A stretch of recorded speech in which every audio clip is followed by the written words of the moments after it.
ताज़ा तरीन वीडियोस के लिए चैनल को सब्सक्राइब करके बेल आइकन और ऑल नोटिफिकेशन पर क्लिक करें ताकि आपको मिले हर अपडेट सबसे पहले।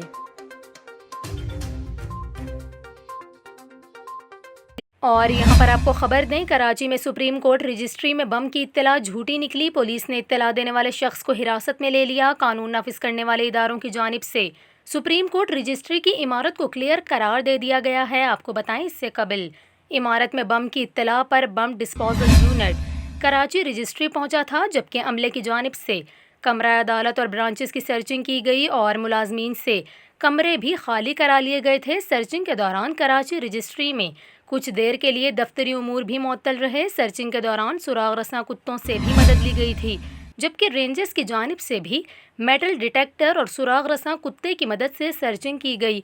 वाज़ेह रहे कि सुप्रीम कोर्ट रजिस्ट्री की इमारत कराची की अहम शाहरा MR कियानी रोड और डॉक्टर ज़ियाउद्दीन रोड के संगम पर वाक़ है। इस इमारत के सामने शाहीन कम्प्लेक्स है, जबकि करीब ही आर्ट्स कौंसिल की इमारत भी मौजूद है।